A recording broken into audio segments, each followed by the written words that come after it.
Hello. Hola, hola.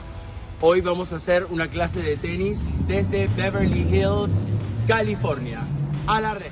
I am in California right now. I'm in Los Angeles. Just moved actually 2 days ago from Miami. It's a very beautiful place that I recommend for everybody. Also, the fact of living in California to meet, a lot of people that can just, they have the opportunity to do a lot of things, not only because of money, but also because of the way they think. So, that's really basically what's next for me.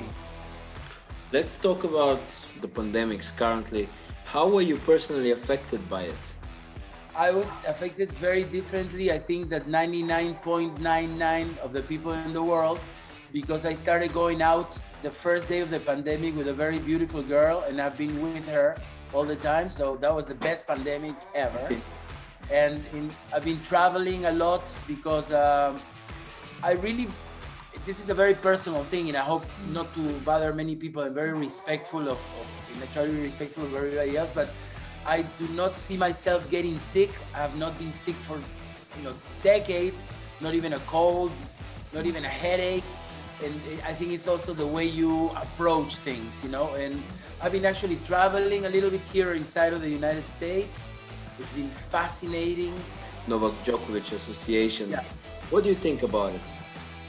I personally think that there is two things here. Number one is I don't think it's a good moment right now to divide ourselves. I think it's a good moment right now to maybe have better communication. And normally it's difficult because we have extremes, but I think that we should try to make the ATP a little bit better instead of trying to open another association. I understand what he's doing with it. I think it's fair and there's a logical explanation, but I would stay in one division and hopefully get a more of an understanding of the global business aspect of it. That's number one. Number two, the ATP many years ago sold the right to all their television rights. And that's why we all suffer. It's because we're not getting the money that not only the players, but even the tournament directors or the ATP of the rights of the television. And that's something that should be renegotiated by the ATP. Grigor Dimitrov, what's your opinion of Grigor? I have a very good opinion about him. I think he's a fantastic tennis player. I saw him when he was 14, 15 at the Orange Bowl in Key, because he was playing in Key Biscayne. I saw him play, and he's really talented, very creative. I think he has a good head on his shoulders. People think, no, he loses a little, but it's very difficult to win all the time. Yeah. But he definitely is going to be in the top 10 in the next couple of years, especially after the big three are finished. Yeah. I believe that he will. Now, technically, what I saw in the last couple of his losses, which were tough losses, was, in my opinion, this is a technical opinion, that he's holding the racket much harder, much tighter than what he was before. Like, he used to be compared to Federer because of that. Federer really holds the racket very loosely and almost one finger is out. And that's what he has. He has fantastic technique, Dimitrov, but I think he's holding the racket too tight, which limits him. On the other hand, he's one of the best athletes I have ever seen. So, staying healthy, and how tennis now, it tends to be a lot a better understanding of how to be healthy. I think he will be in the top 10 in the next couple of years. He will be a solid part of the top 10. Hans Gildenmeister told me that nowadays the players, this younger generation, they don't have that much hunger. What's your opinion? Well, it's progress. I keep on repeating this, but you cannot fight against progress, against the future. And right now there is many opportunities to make many different businesses. When we played tennis, we didn't really even think of anything else. You would just play tennis, and some of us did not have a second plan or a third plan. Right now, even a guy that goes on the tour, like what Dimitrov did for a while, that he was putting himself in social media, and that really, I think he lost a little bit of his concentration that way. But he made so many fantastic contacts And right now, I think contact is even more important than money.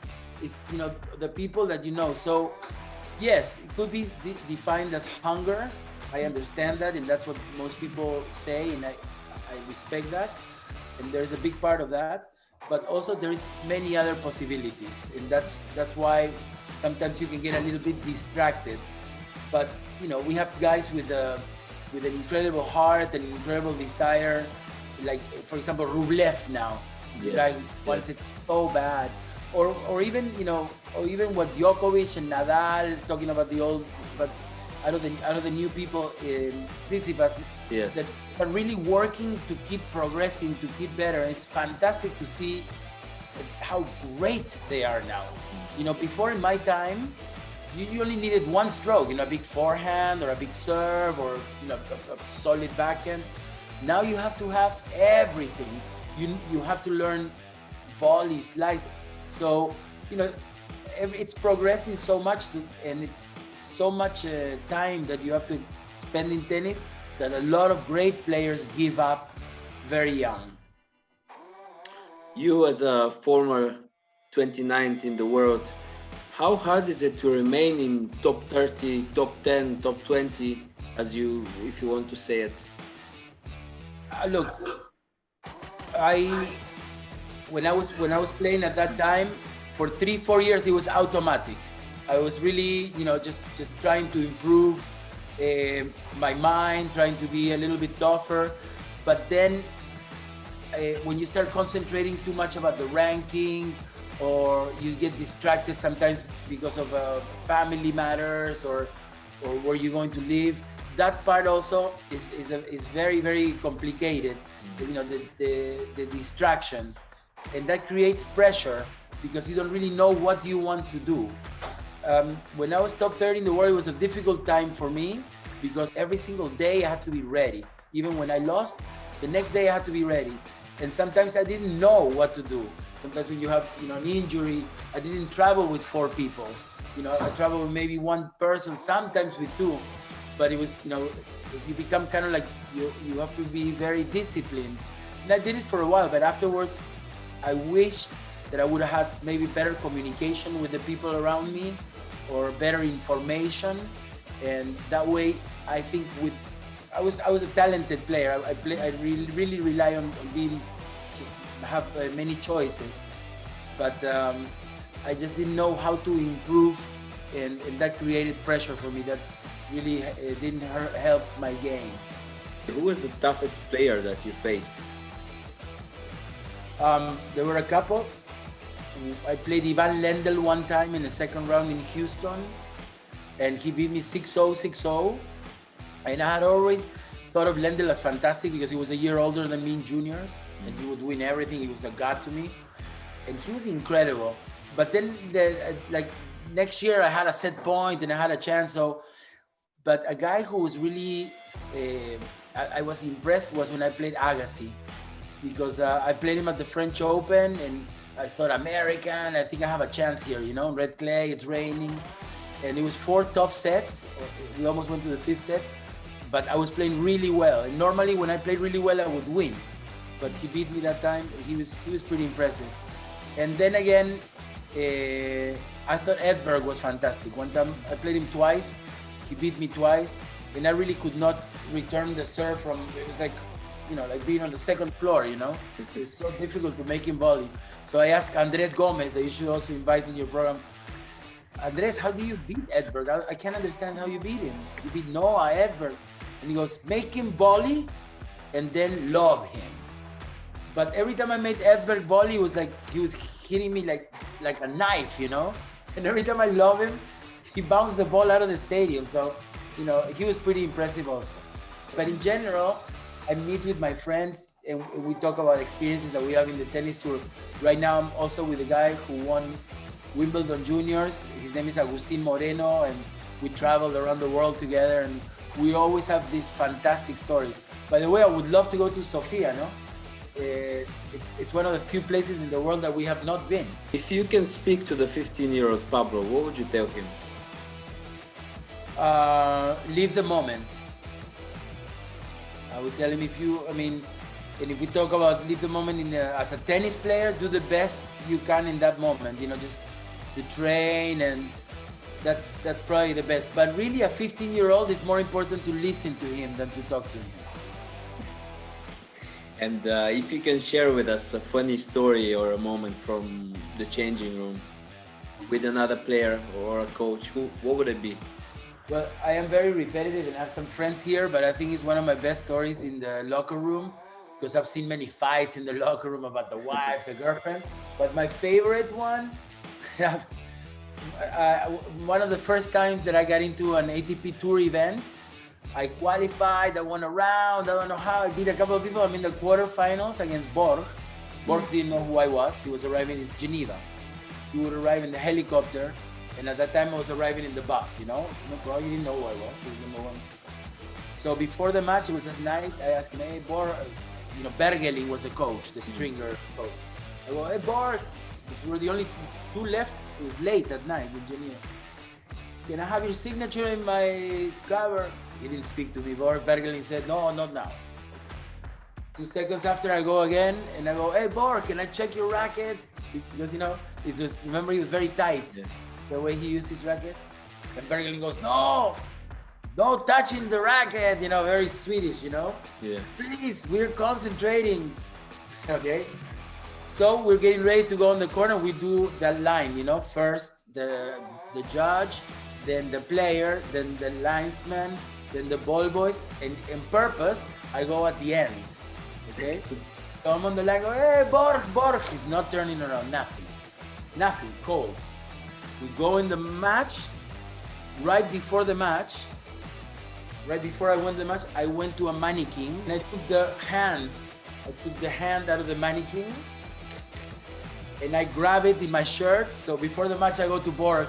Hey, Borg, can you shake my hand before the match? Come on, to get the picture. So he grabbed my hand on the court.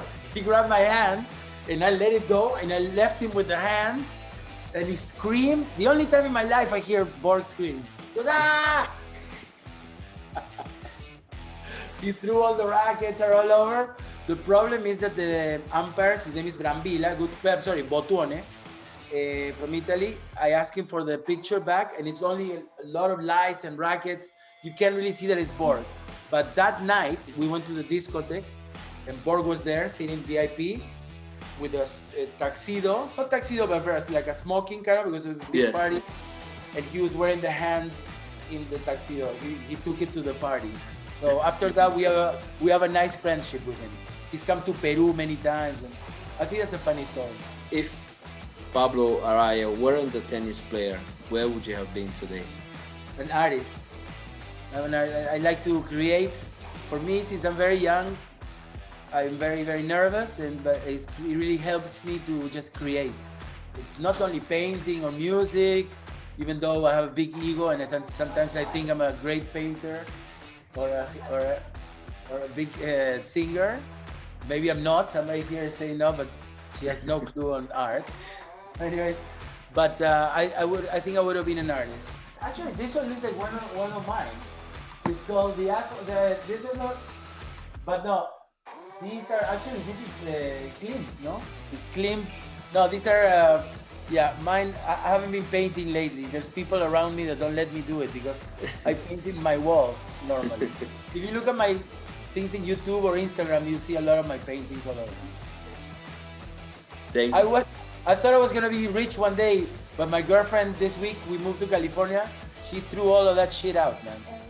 Everything is in the trash.